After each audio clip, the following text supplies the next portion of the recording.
Hey guys, and welcome to another video. Just starting up my Q&A questions.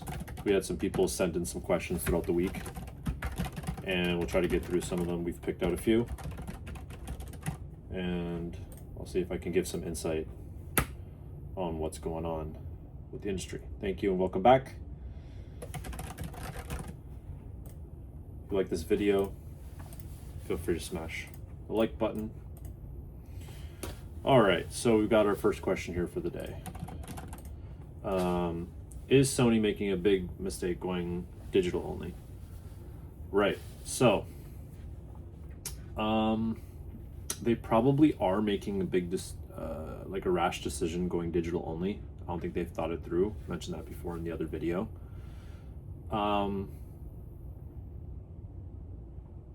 You know, even with discs, you kind of have this illusion of ownership with your stuff. And even if it's not all on disc, feeling like you own something is pretty cool. They're also getting rid of, like, you know, these collector's editions and these editions that cost a lot more money. This is a Guardians of the Galaxy game collector's edition, right? And so it's got a really nice steelbook, Guardians. It's got that stuff. Comes with a little art book. You know, I mean, we're already paying more for our physical games when we get them in these like beautiful collector's editions. So to see this stuff go away is just kind of weird, because we're already paying more for some of them. So I just don't understand why they just can't charge more. It probably will have irreparable damage to the brand, but we won't see it for like a few years, maybe 2030, maybe 2032, something like that. Just want to show another collector's edition, big box, Disney pin for Kingdom Hearts. Absolutely beautiful. It's kind of a limited edition type thing. And everything's just going to be more expensive because they have pricing power. So we've got the backlash, no more ownership or the illusion of ownership, the pricing power on some of these collector's editions, and really it's just disappointing because, you know,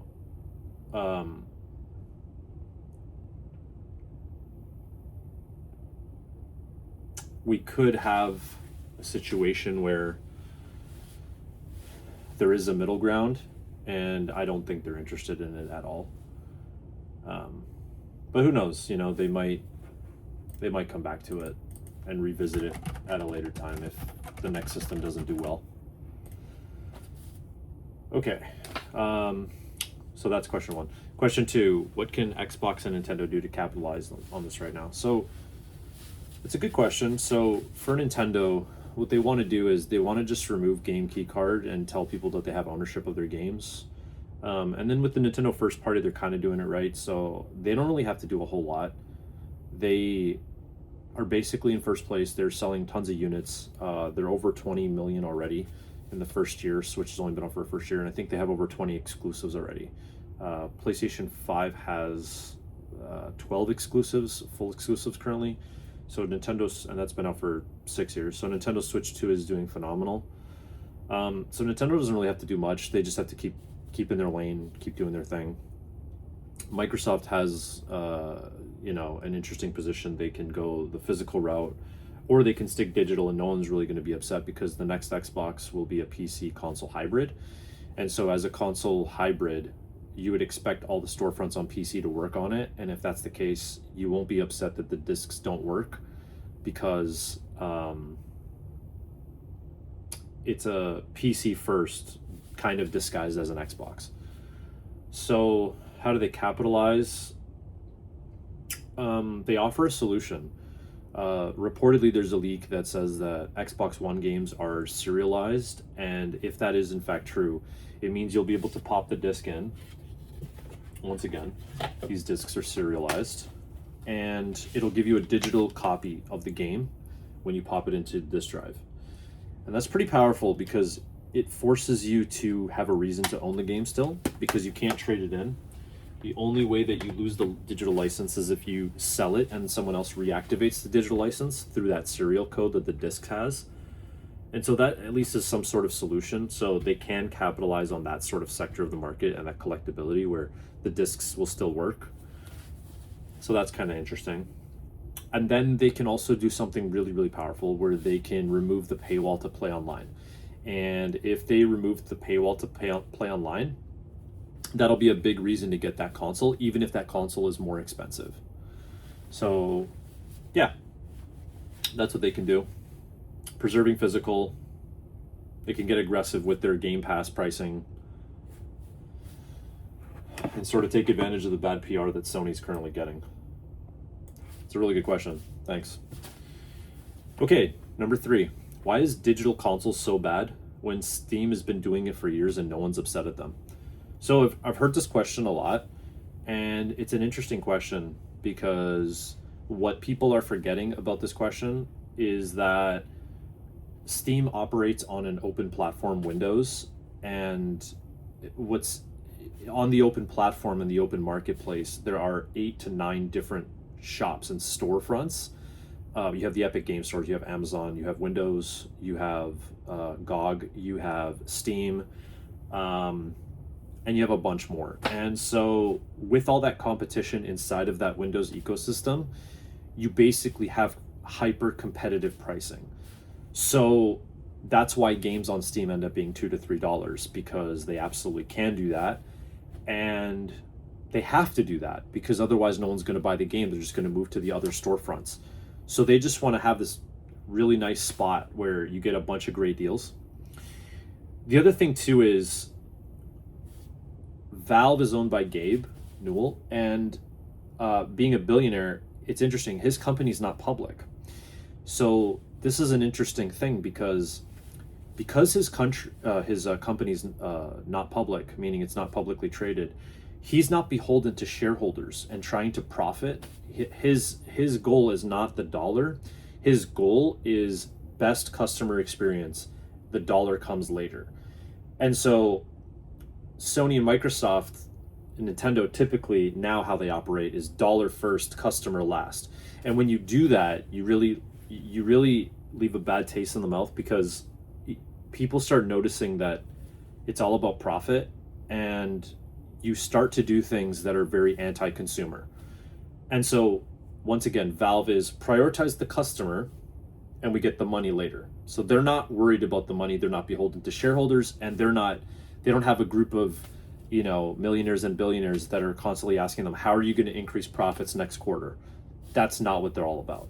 And that's also why they're very, very successful. I'm not saying they would be more successful without that, but they don't have that added pressure.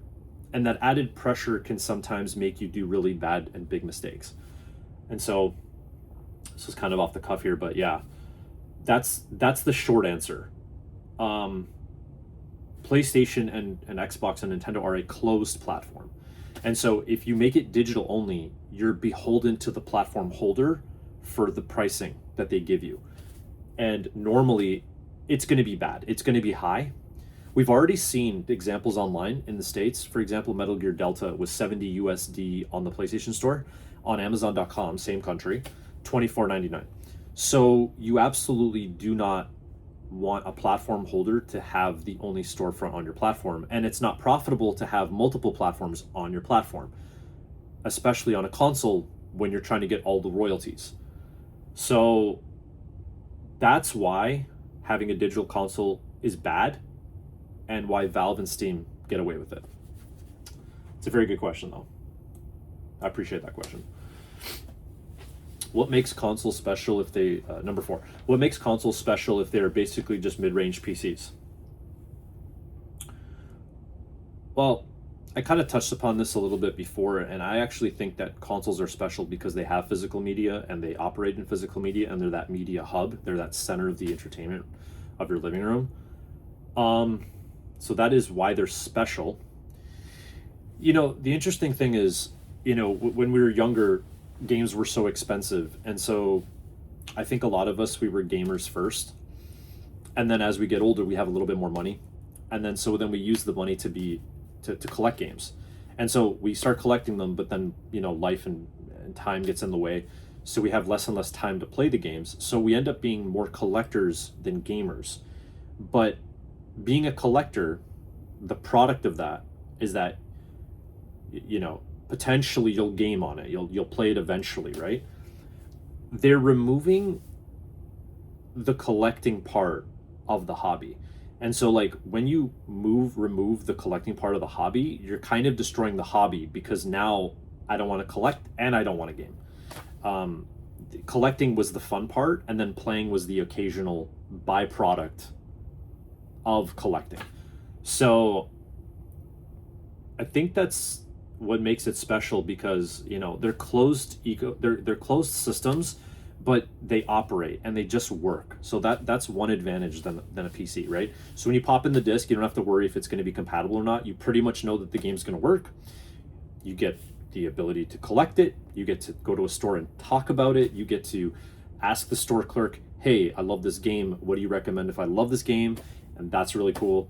And that's a very unique experience, because you won't get that on digital. You'll just get an algorithm telling you what you think that the game that they think you're going to like.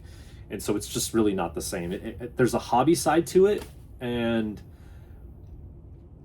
the hobby side is kind of being threatened right now. So that's what I think makes them special. Good question. Number 5, why do console games cost $70 now compared to being cheaper in the past? Okay, so it's a good question. Console games are costing 70 USD and $90 Canadian now, because AAA studios have gotten out of hand in terms of payroll and the development costs for games. So they're adding all these features to the games, they're adding these big open worlds, and so they cost more and they're bigger. What's interesting though is, actually, a lot of people don't know this, games have actually gotten cheaper over time. And in fact, there was a price freeze for video games for 20 years. So from the year 2000, from when the PS2 launched till about 2020 when the PS5 launched, and there's an asterisk there, and I'll explain that in a second, there was basically a price freeze. So after PS2 came out, it was like $60 a game USD. And then in Canada, it would be a little bit varying in price depending on where you got, because some retailers were overpricing it over MSRP if they had it in stock, because they knew everything was going to sell out. But I think the MSRP was around 60, 70 CAD. In the States, it's supposed to be 60 US across the board. And so you got a price freeze for 20 years because as game development costs were going up during that 20-year span from 2000 to 2020, the amount of copies of games were selling exponentially, right? So you no longer had to sell, you no longer could get away with, you know, selling 1 million. You would sell 2, 3, 4, 5 million. And then even if the development cost of the game was higher, it would be okay, because you're just selling an infinite amount of copies. Like in the early 2000s, selling 1 million was probably pretty difficult.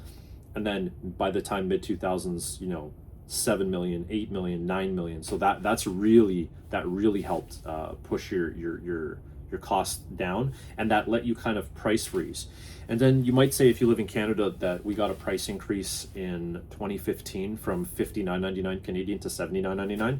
And in fact, that was a price change, but it wasn't a price increase, okay? And so the price in the US was still 59 US. It's just that the dollar went down against the American, or the American went up. So it was a currency exchange. It actually wasn't a price increase. So even though we got a 59 to 79 price difference, the US was still 59 US.